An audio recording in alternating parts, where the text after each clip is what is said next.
Welcome back to the Rondinelli project. I'm Mr. R, and this is video step 3 of my replica creation of the Green Sunfish.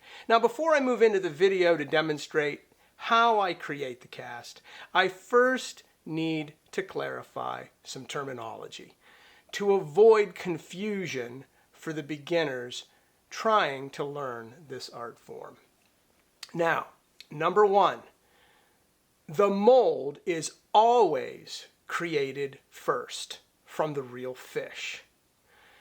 Number 2, from the mold, I will create the cast. That's what we're going to do today, which is the actual replica that gets painted down the line to represent the fish. And I wanted to clarify those terms because when I was learning how to do this, I often mixed up those terms, which really created confusion. So I hope that clarifies the order of the process terminology. Remember, fish, mold, cast, replica. Once the mold is made, I can cast and recast the replica over and over again as needed from the mold. Okay, let's get to step 3, creating the cast. And here is how I do it.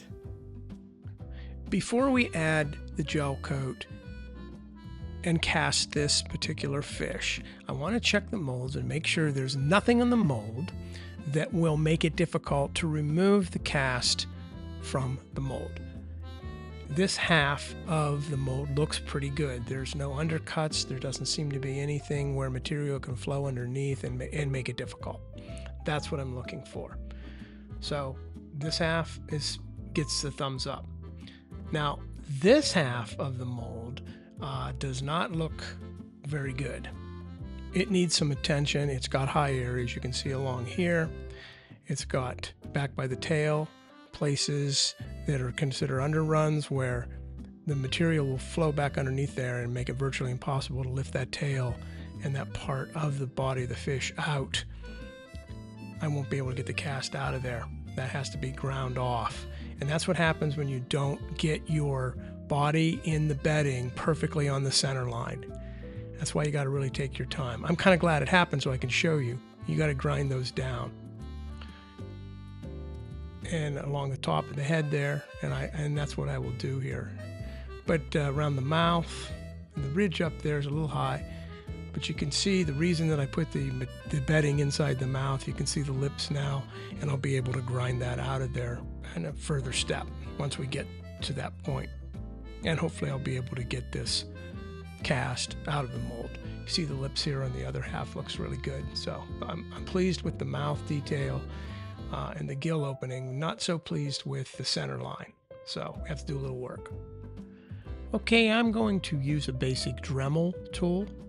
High RPM Dremel, and what I'm going to do is grind down those high areas so we can match up the mold better. And because that's going to create a lot of fiberglass dust, you want to make sure that you put on a mask to protect your lungs. It doesn't have to be a respirator for this part, but just a basic mask to cover your nose so you don't breathe those particles in. You don't want to get fiberglass dust in your lungs. So I'm going to take the half of the mold that needs the work, and I'm going to just grind down those edges with the Dremel. And you have to just take a little bit off and inspect, take a little bit off and inspect. But it'll grind it right down, and in no time you'll have that gone. And then that won't catch up on the material, hopefully, when we try to separate this mold. Now, I'm going to speed this up, but I do want to just cautionary note here. You don't want to over remove. You don't want to take too much material off. So always double check because it's a lot easier to remove than it is to add. So this looks pretty good. What I'm going to do now is just brush out the mold of any fiberglass dust, both halves, and move into the rays on the fins. And I have a special tool I use for that. So it's a bent, basically kind of like an ice pick, and I use this to check all of the rays and making sure there's no material stuck in there, and cleans those right out. Does a really good job of that. I'm doing the dorsal fin, then I'll do the anal fin. Run that up each of those lines. Just making sure everything is removed. And the dorsal fin for me is the hardest to get a good replica of, but it just takes practice. And I'm making sure all those channels are cleared out. Any kind of rough material just comes right out of there. Anything else you see that needs to be removed. Up in here.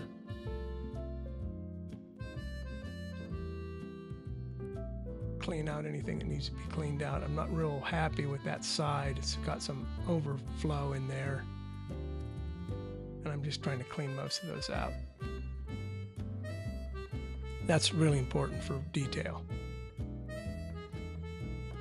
It's best to take your time and make sure that your mold is as good as it can possibly be before you add any gel coat. Now, we're not going to add gel coat to the fins. We just do that to the body. But we're going to be casting this real soon. So I want the mold to be ready. What we have to do now is wax the mold. And the reason we wax the mold is it's a mold release when we try to get our replica out of the actual mold. So I'm going to use a brush. I have a dedicated brush that says wax on it. I'm pulling some paste wax. You can use, I actually use liquid wax, but I ran out, so I'm going to just use this paste wax. But you want to put this wax on, cover the entire side of the mold. Don't miss any spots. So get it on there. Get it worked in really well, and then once you have all of that side of the mold covered, you can set it aside and let it dry. I use a hairbrush to speed up the drying. There's so many steps involved in fish replicas that you try to speed things up as quickly as you can. It won't hurt to use the hairdryer to speed that up. So I'm making sure I get this very well covered, including the markers. And I'm only going to do this one time. It's repeated 3 times, and nobody wants to watch wax dry and all that, so I'll speed this up. And once I finish coating both halves with the wax, I will then use a hairdryer and I'll dry the wax, and then we'll buff it out. So I've applied the wax, I'm drying it with a hairdryer, and as soon as it's dried, we'll take and buff that wax off of the mold. And remember, we're going to do this 3 times. I'm only showing it to you once. The wax is dried, and now I take an old toothbrush, or maybe a couple of them because the brush will load up with wax. But what I'm going to do now is just buff this wax out. And you just take and you just work it across the whole surface, and the surface will start to get shiny, and that's how you know when you're done buffing it. But buff it off, and you're going to do this not once, not twice, but 3 times. So add wax, let it dry, buff it off. Add wax, let it dry, buff it off. Add wax, let it dry, buff it off. You want to get it all removed well and buffed up nicely, and then you're ready to go to the next step. So I'll speed this up and we'll move on.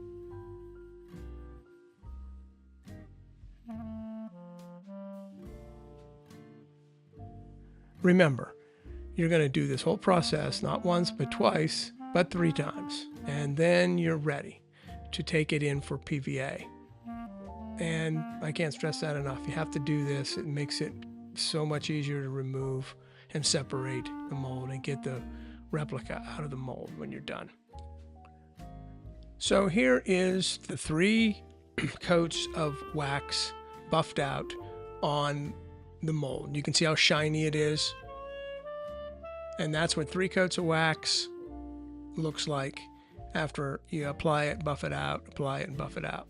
And this is now ready to add PVA with an airbrush. And I'll show you how to do that in this next step.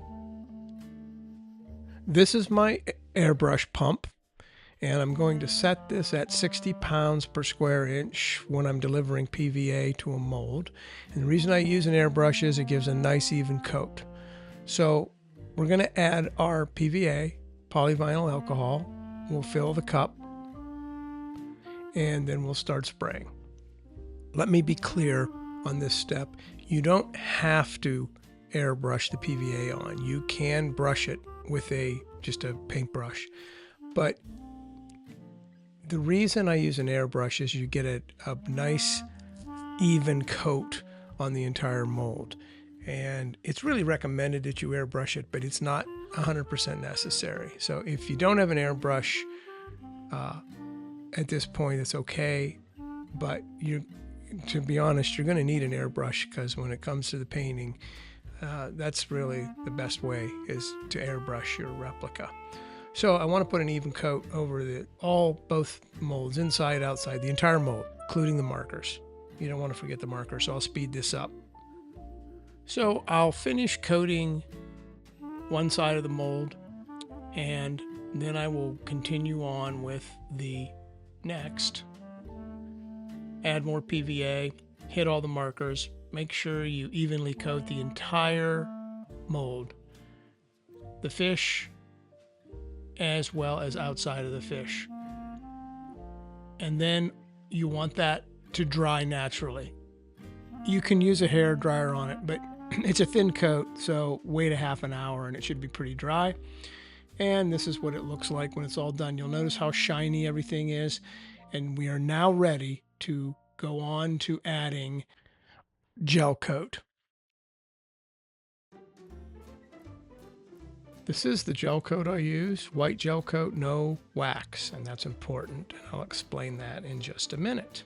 Gel coat comes with its own MEKP, and it's 1 drop per 1/10 of an ounce, just like the other resin. And because gel coat creates nasty vapors, I really recommend using a respirator.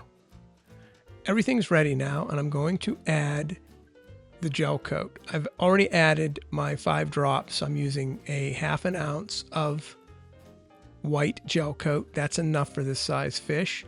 You want to mix it up real good, just like the other resins on the sides and the bottom. And I'm going to use a soft brush, a sable brush, to apply this. It's going to be brushed on, not poured. And the reason that it's no wax is because you want to be able to add future coats of fiberglass to the gel coat, and the no wax allows that to bond. If you used wax, it might break off and not bond to the inside coating of gel coat. So once I start putting this on, I'll speed it up, but I don't want to speed it up too soon here. I want you to see exactly what I'm doing. So I'm going to take the brush of gel coat here, and I'm going to start painting it on. And it's very important that you do not, I repeat, you do not put the white gel coat on the fins. The fins of this fish tend to be transparent, and they're going to get painted later, but you want the light to be able to shine through the fins, so you don't want to cover the fins. Fins will be painted later, but you do the entire body, the mouth, the inside, and the gel coat will help pick up all the scales and on the replica. So that's what I'm doing. I'm going to paint the whole inside of the fish. It is thicker than a lot of resin, so it'll stick to the sides. It won't run on you, and that's what makes it so useful. And I'm going to go all the way back to the tail, and you want to get down in the belly. It's okay if you come up over the side a little bit. That really won't matter, because you're on the seam of the fish. After you remove this from the mold, you're going to be grinding that all off and filling in that seam as necessary to hide it. But I try not to get any white gel coat on the fins themselves, so you want to be careful. Just take your time with that. And I think right here, you got the idea now. I do want to show you at the end of the tail, where the scales end and the caudal fin begins. You want to stop there. You want to follow the natural pattern of the back of that tail. I'll probably rotate this here. It's just easier for me to paint it. So I'm gonna come into there, but I'm not going up onto the tail. You see that? Staying away from the tail. But I want to get that nice little arc back there. And that's how you coat that. You want to stop right there. So I'll speed this up now, but you're going to do this to both halves and then set it aside and let it set. And here in my early years is where I would make a mistake. No one explained that the clear fiberglass would bond to the gel coat. And I thought you had to fill that whole cavity up with fiberglass. And that's not the case. You put your gel coat down and then you can coat that with regular fiberglass and it will bond to it. And that's why you want to use the no wax. And you'll see that in the next step. But if you filled the whole thing up with resin, it would create too much of an exothermic reaction and it would create too much heat and it would probably crack either the cast or the mold.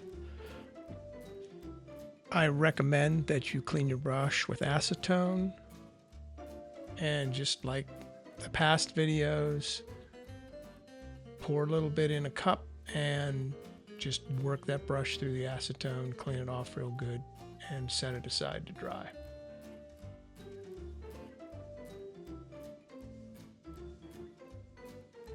And there you have a nice clean brush to be used again. This is what it looks like after your gel coat sets.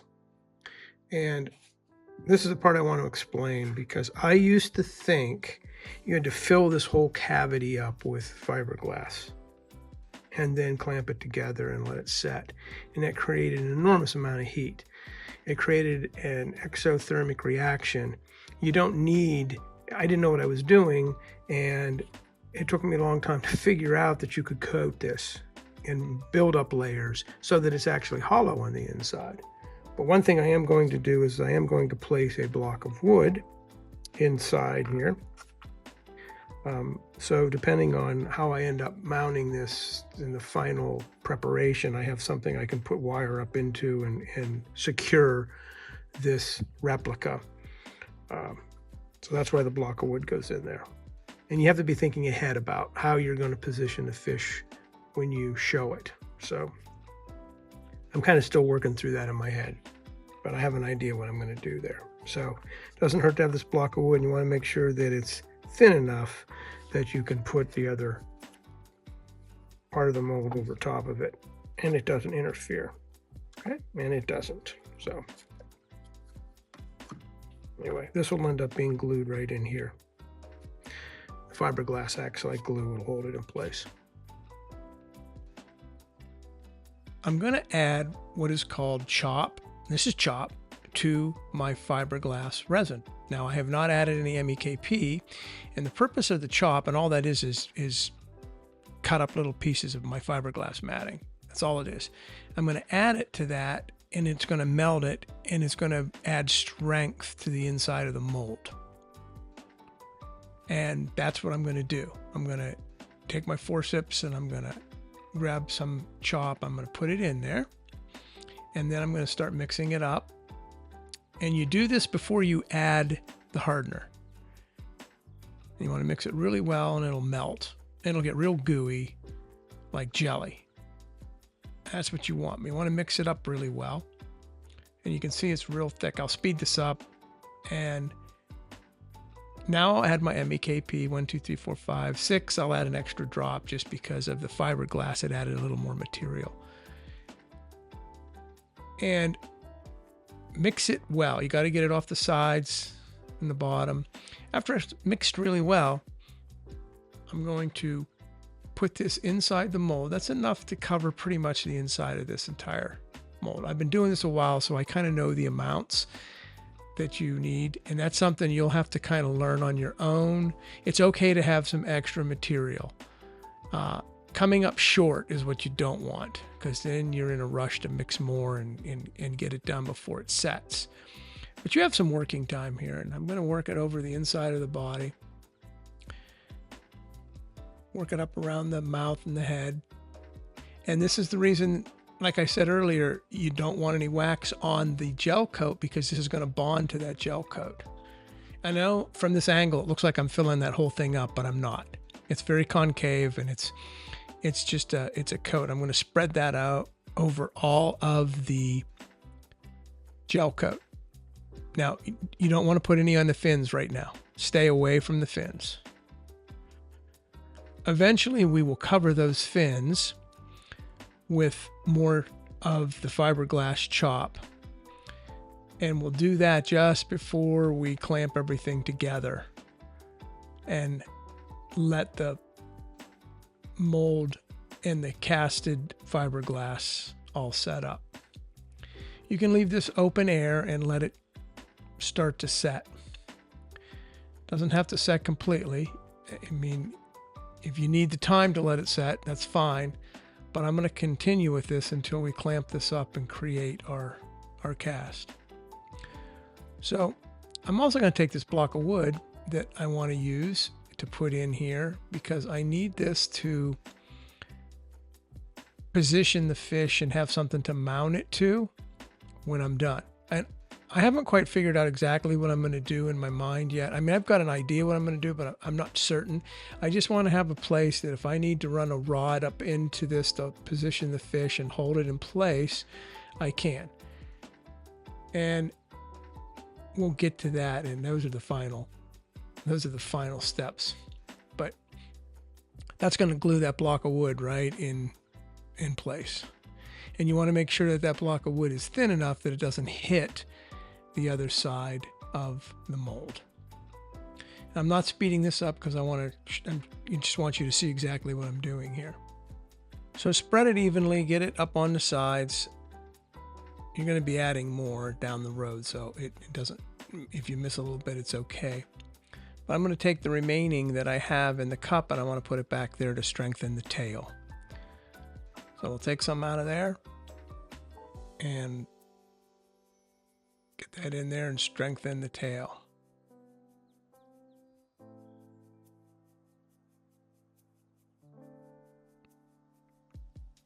Spread that evenly, and that's pretty good on that half. You can set that aside to set. Now we're not going to let it set completely, but we're going to let it start to set up.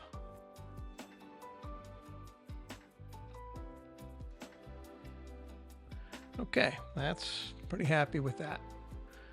Now I set the first half aside. I mixed up a new batch and added chop, and I'm going to pour that on, and I'm going to speed this up because you know exactly what I'm going to do. I'm going to coat the whole inside of that. Add the material. Coat the whole inside, get up on the side. Don't get any on the fins. Stay away from the fins. And then go ahead and set that aside and let that start to set.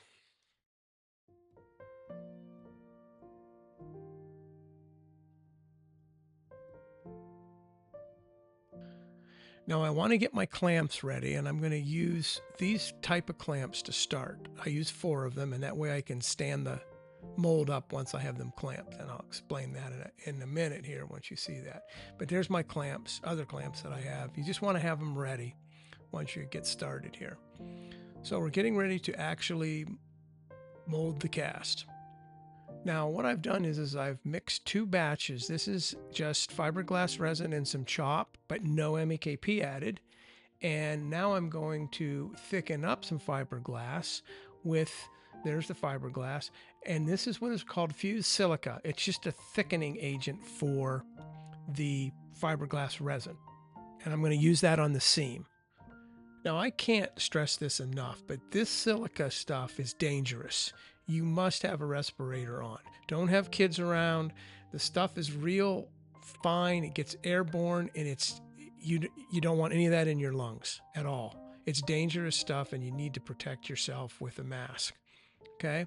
What I'm going to do is, you want this to be the consistency of peanut butter. I'm going to put this on the seam to seal everything around when I put the molds together. I'm going to just keep adding the silica and mixing it up add more silica, mix it up until it gets about like peanut butter. And right now, that's pretty good. Or even like, you know, caramel sauce you put on ice cream. But that's the consistency, and that'll stick to the mold on the seams, which you're going to see. Now, I've mixed this up, but there's no MEKP in there, and I've got two mixes. Let me get this silica out of the way. And there is the chop and fiberglass, and there is just fiberglass and the silica. I'm going to add those two now to our mold that's been setting, and then put the two halves together. That's how this is going to play out. Now I've added my MEKP to the thickened fiberglass with the silica. I'm going to mix that really well. I've been mixing it, and now I'm going to add it to the seam of my two halves. And I set those aside to set. They're not completely set, but they're partially set. That's okay. And you're going to go all the way around the seams on this, on both halves. And then you're going to add the fiberglass with the MEKP to the fins. But right now we're just going to do the seam. And it's okay if you get some on the fins themselves where the seam is. You want to cover all of that. That isn't going to make any difference. Now I'm going to add my 5 drops of MEKP to my fiberglass mix with chop. And this is what strengthens up the dorsal fin, the tail, and the anal fin. So I'm going to mix that up. Mix, mix, mix. Make sure you mix that very well. And then we're going to add it to the fins on both halves of the mold. I was going to speed this up, but I want to show you this is critical when you're doing a cast. This is really important, so I'm not going to speed it up. But you mix this all up, and after it's good and mixed, it's going to be real thick, like jam, like jelly, and you're going to spread that over the fins. And it's got fiberglass chop in it, so it's going to be very strong. If you didn't do that, you'd break the fins right off. And they're going to be fragile enough as they are. Okay.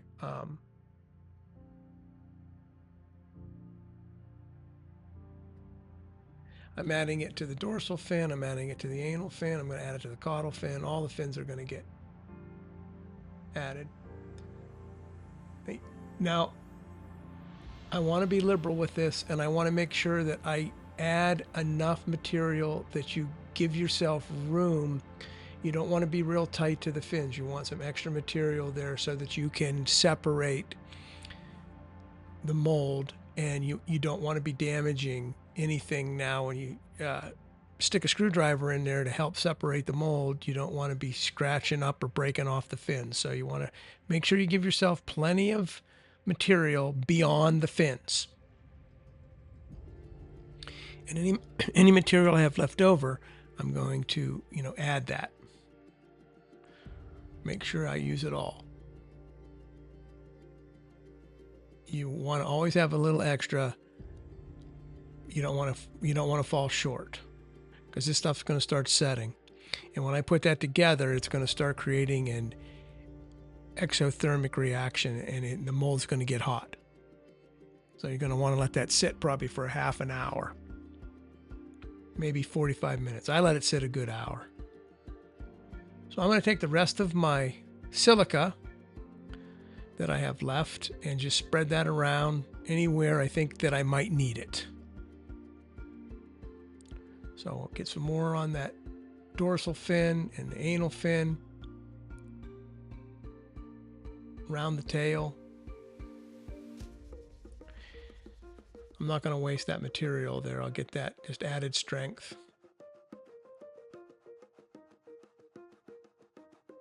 And then we are now ready to put the two halves together. Now I'm just going to double check on the seam before I put this together. I'm making sure that I have everything covered well. You can see how the fused silica with the fiberglass is real thick, and it stays where you put it, and that's what you want. It doesn't run down the sides, and then you have a thin seam, and then you end up with a crack in your Replica, and then, you know, that just becomes another problem you have to deal with. But this is just about ready to put together, and what I want to do here is clean up my area. Looks pretty good. We're going to get rid of all this stuff and get ready to clamp it together. I'm going to take the two sides, make sure they fit together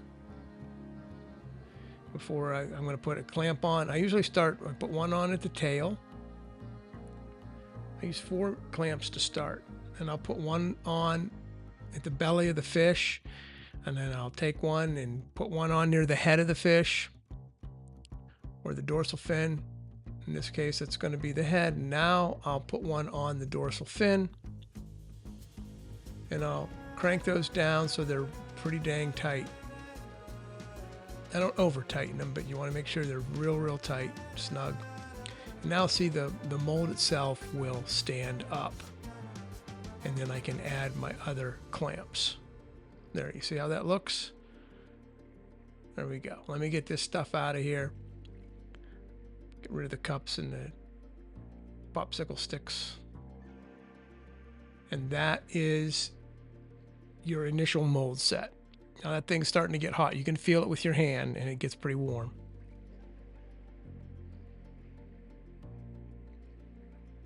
This is really straightforward. You're just going to take this type of clamp here, the gator jaw clamp, and you're going to put them in between the ratchet clamps and go all the way around and kind of evenly space them.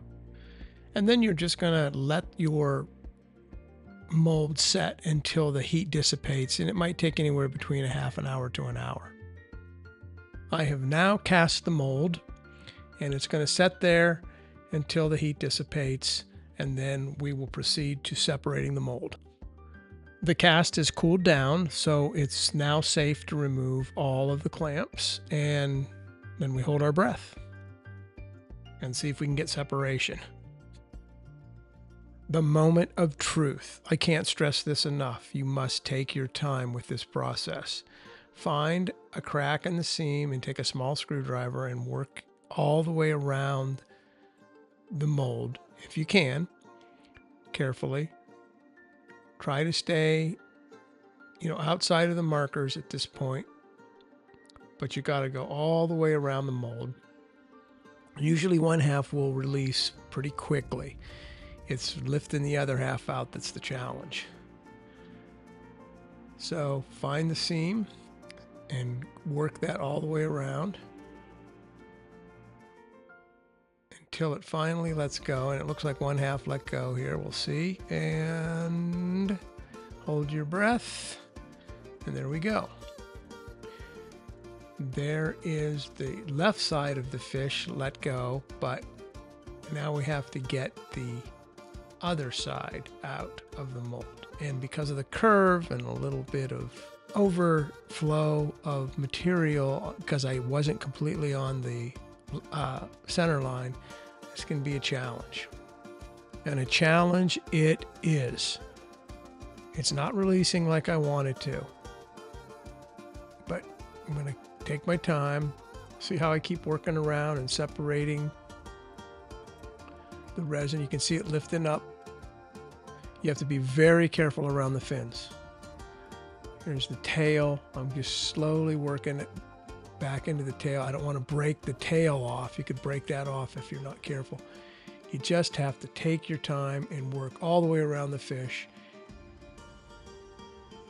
If you rush this, you're going to ruin hours and hours and hours of work. So just take your time. And it's being a bugger. I cleaned all of the thin material off. I'm going to use popsicle sticks to create tension, prying tension, and hopefully this will pop itself out of here. There's just nowhere to get in it. The front isn't releasing. That's the problem. And close to the fins isn't releasing, but I'm starting to get some pressure in there, and I'm hoping that she'll pop off. And there, I think it popped. There we go. It popped off right there. So the whole thing came out. You can see the seam. Don't worry about that. That's another step. And what I'm going to do now is clean up the mold and trim the fins down to where I can work with them, which will be in the next video, preparing the cast for painting. There's a lot of work to do to this yet. See, there's a hole right there. I probably did that with a screwdriver, but we need to clean it up now. And by cleaning up, what I'm doing is I'm trimming the excess tag material off of the replica, and I'm getting the general shape of the fins. I can see the detail from the mold, but I want to give myself plenty of room to be able to sculpt the fins and bring them to life in the next step. So let's give this thing a bath. So all I'm going to do is run cold water over it. I'm getting all the residue of the PVA off of the gel coat side. I'm going to take some Dawn degreaser. I'm going to spray both sides. I'm going to take a toothbrush, just like I did with the fins, and I'm going to gently clean the surface.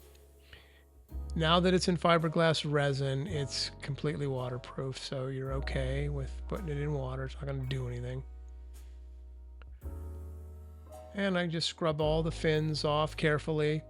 Sometimes you'll see me lay the fin down on the edge there so that I don't push on it and break anything, but there it is, just roughed in. The fins are roughed in. There is the cast of a green sunfish.